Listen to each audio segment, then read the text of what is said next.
განვიხილოთ მოსახლეობის აღწარმოების რეჟიმის ეკონომიურობა.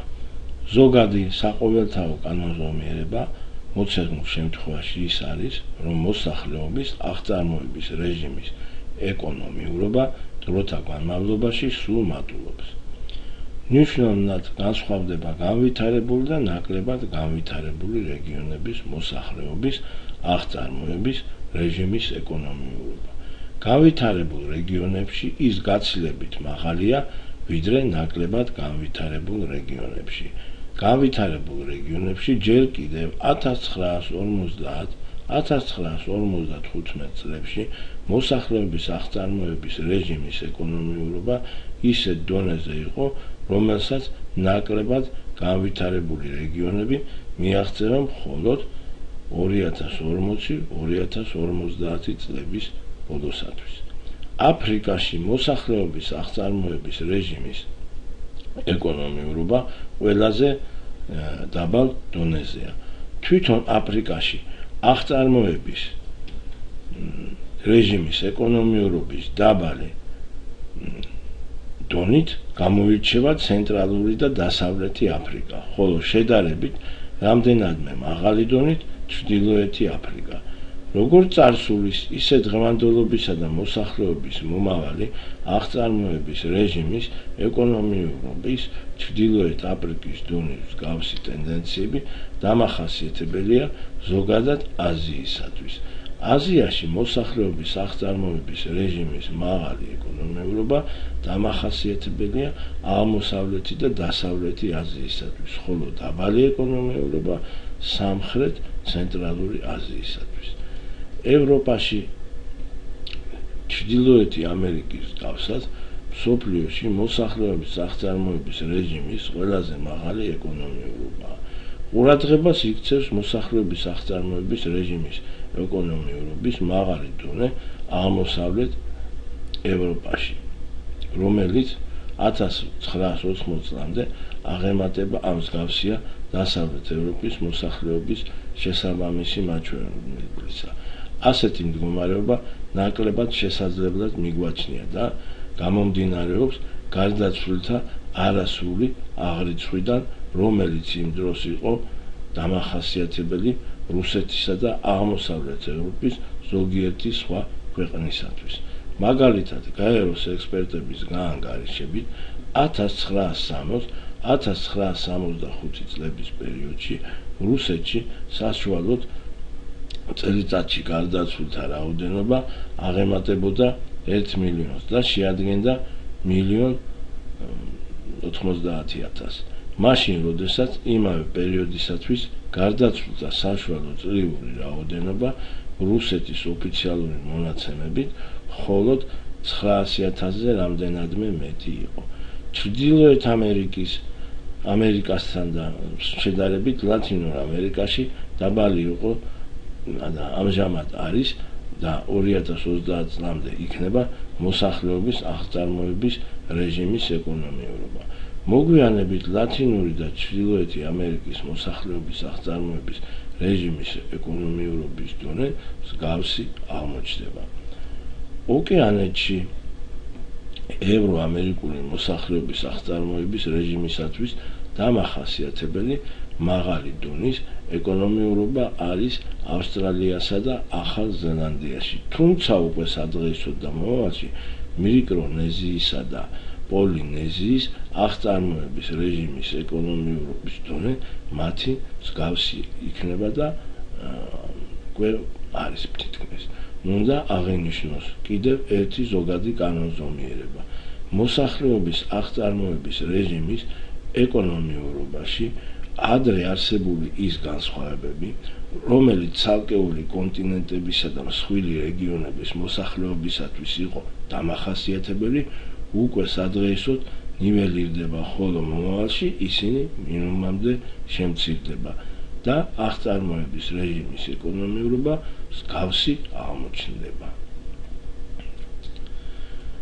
პრაქტიკულად ერთ ძირითად ნაწილს მოვჭით, შეიძლება გადავიდეთ სხვა ნაწილზე, ისეთზე როგორიც არის საერთაშორისო მიგრაცია. მოსახლეობის მიგრაცია უძველესი დროიდან არსებობს. მან კაცობრიობის განვითარებაში უდიდესი როლი შეასრულა. ამის შესახებ გარკვეულწილად ზემოთ ჰქონდა საუბარი. შეგვიძლია მაგალითად გავიხსენოთ ნაწილი ლექციების მოსახლეობის რაოდენობა და სიმჭიდროვე. მოსახლეობის მიგრაციის მოცულობა მკვეთრად მატულობს ინდუსტრიული საზოგადოების ეპოქაში. თანამედროვე პერიოდის საერთაშორისო მიგრაციის საწყისი დროის განსაზღვრა პირობით ხასიათს ატარებს. ზოგიერთი დემოგრაფი თანამედროვე პერიოდის მიგრაციის ამოსავალ საწყისად 1965 წელს იღებს, თუმცა ისიც აღინიშნება, რომ თანამედროვე პერიოდი მეორე მსოფლიო ომის შემდგომი დროიდან იწყება. წინა ათწლეულებთან შედარებით მიგრაციულმა ნაკადებმა განიცადა მნიშვნელოვანი ცვლილებები, ძირითადად ევროპის მოსახლეობასა და პოლიტიკურ ისტორიაში მიმდინარე პროცესებიდან გამომდინარე. არსებითი იყო აგრეთვე გლობალური ეკონომიკური განვითარება და კონფლიქტები, ძირითადად განვითარებადი ქვეყნების ფარგლებში.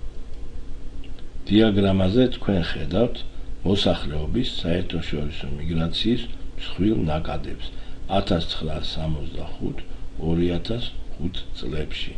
პირველი ის არის, რომელიც პირველით არის აღნიშნული, გვიჩვენებს მიგრაციას ევროპიდან ამერიკასა და ოკეანეთში. მეორეთი ნაჩვენებია ლათინური ამერიკიდან და კანადიდან შეერთებულ შტატებში მიგრაცია.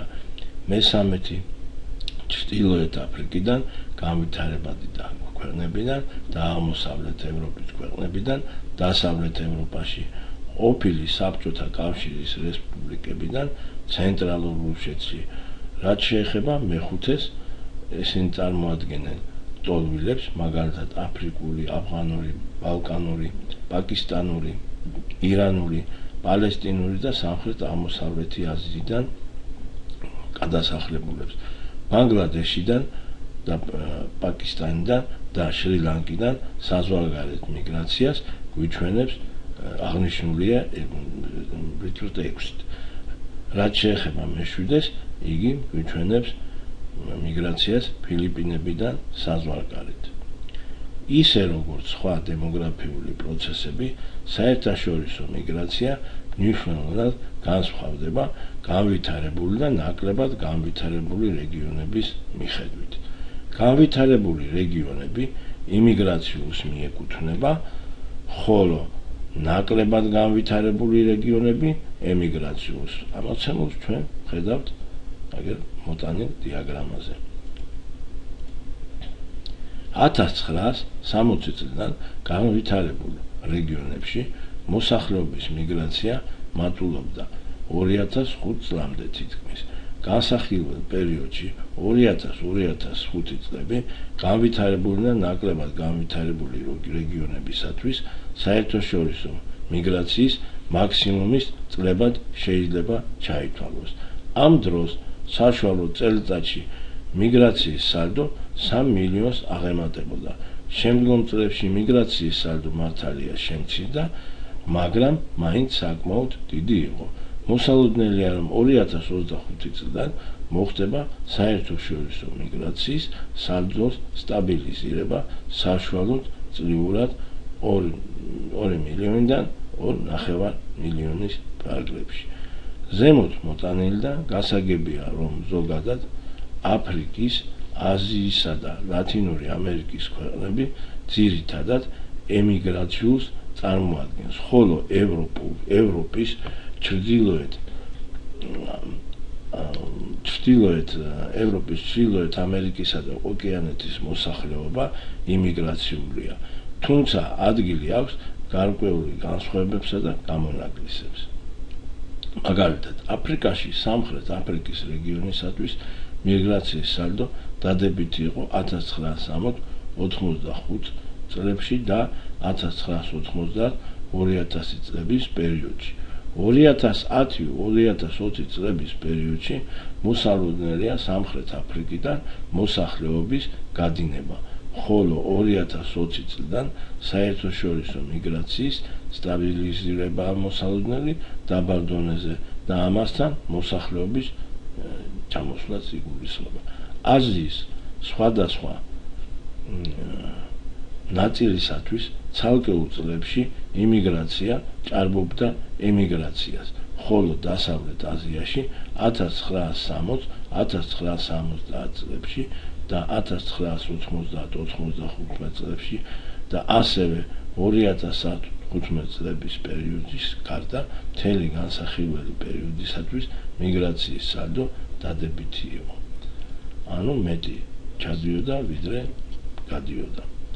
აღმოსავლეთ და სამხრეთ ევროპაში 1950-1975 წლების პერიოდში და ჩრდილოეთ ევროპაში 1950-1960 და 1965-1970 წლებში და 1980-85 წლებში მოსახლეობის გადინებას ჰქონდა ადგილი. 2005-2015 წლებში აღმოსავლეთი ევროპისათვის ისევ უარყოფითი მიგრაციის სალდოა მოსალოდნელი.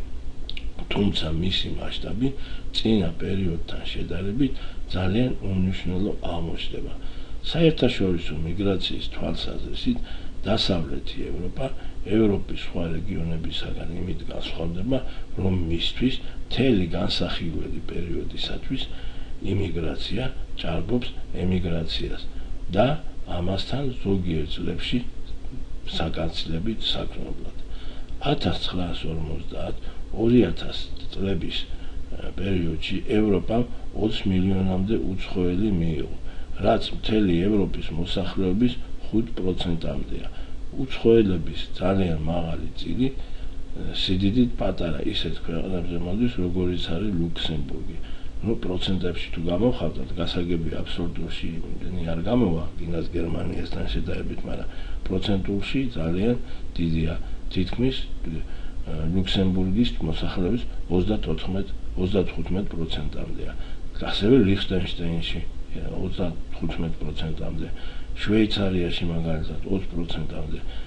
თუმცა გერმანიაშიც მათი წილი 9%, რომელიც იყო მცირე არ არის. როგორც კარიბები, ისე ცენტრალური და სამხრეთი ამერიკა მკვეთრად გამოხატული ემიგრაციული ქვეყნებია.